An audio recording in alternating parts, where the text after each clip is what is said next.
Hey everybody, it's Jessica Lynn from Jessica Lynn Original Studios. I'd like to welcome you here if this is your first time. If you have been here before, welcome back. So I am the owner of JessicaLynnOriginal.com, which is a rubber stamp company. We do all kinds of art. I love being able to share my creations with you. I've also been branching off in the last couple of years into additional types of art such as painting, sculpting, and I love to be able to share with you my art when I draw. It's a ton of fun, and I'm a huge Disney fan. My husband absolutely loves Stitch. Stitch is his favorite. And so I thought, you know what, let's do a mashup. And I love Coco. Now, Meet the Robinsons, truly one of my favorites. I love Rapunzel and Flynn, but Coco is right there. And so I thought, what if we were to mix Stitch and Coco? So I got out the pencil, started doodling, and I thought, yeah, let's go ahead and just make this happen. And I will take this all the way through from drawing to final colored image. And I don't know, I just love it. I love it. I wish there were days when I wish I could have been like a Disney animator, like old school, like where they sit and hand draw it. So satisfying to watch a movie like Beauty and the Beast, or even Princess and the Frog was done all by hand, with obviously assist from digital software. But just the idea of being able to draw all of that by hand is just such a cool process. So we're going to go ahead. I'm going to color him all in once I get his final look, and I think he's looking pretty good. And very animator style, I'm going to go back in, clean this up. I'm going to find all the lines that I really want to use, and then I'm going to use Copics, which I love Copics. They're very, very expensive right now, but I have found some reasonable alternatives that I've been very happy with.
And I decided to build myself a color chart. I was trying to find the right shade of blue for Stitch, and so by doing this, this is a quick, easy way for me to be able to figure out which colors I want to use without using the wrong colors on my final project, because obviously this is one and done. So if I choose the wrong colors, then I am stuck, because you can't erase Copics.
This is my favorite part because it's when it kind of feels like he's coming to life. And I love the color Copics that I picked. I think they are spot on for him. And I'm just going to do a bunch of shadowing once we get the base colors in, but he looks so adorable.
And while we're coloring, I am going to ask that you please go ahead and like this video, and then don't forget to click that subscribe button.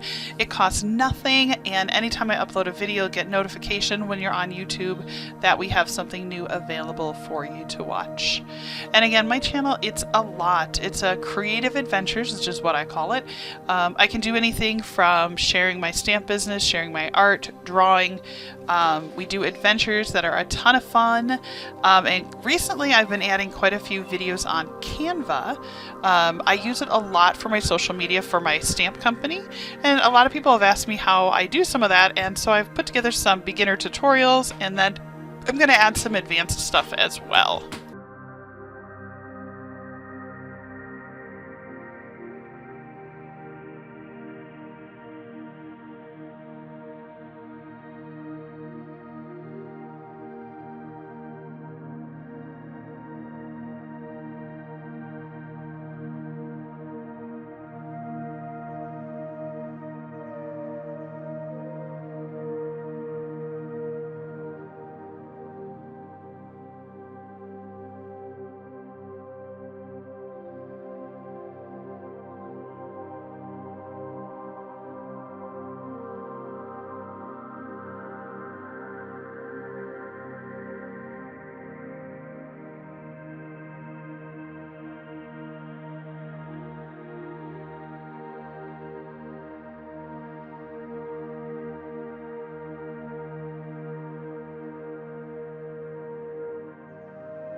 Now that he's all colored in, I'm actually going to use some glitter pens because I thought, you know what, the pieces, the color on his face really could use some just kind of sparkle.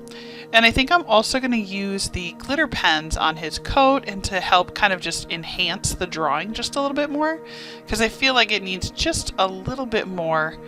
And let me just double check here that I grabbed the right color. There we go. Love glitter pens. They are so much fun, and they just add so much life to illustrations.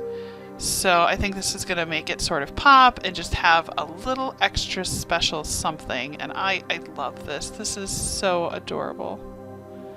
See, just adding that on his coat makes it just a little fancy. So adorable. This was so much fun. I love doing Disney cartoon mashups. It's so much fun. I think one of these times maybe I should do like a Minions mashup with a Disney character. That would be really fun.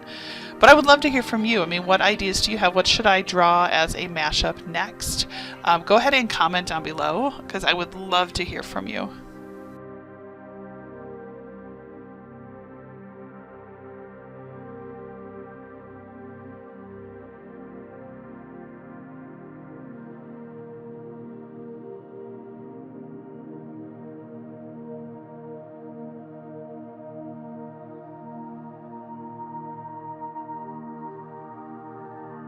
I am so happy with how he turned out. I think he is absolutely adorable. Now I'll have to frame him and get him up on my Disney wall. But I just want to take a quick moment and say thank you so much for watching. My name is Jessica Lynn. I'm the owner of JessicaLynnOriginal.com. Please don't forget to subscribe. I would love to have you as someone who subscribes to our channel. We are working toward 3,000. I've also added 2 more videos for you to watch, so please go ahead and watch those, and I will see you again soon. Take care, everybody.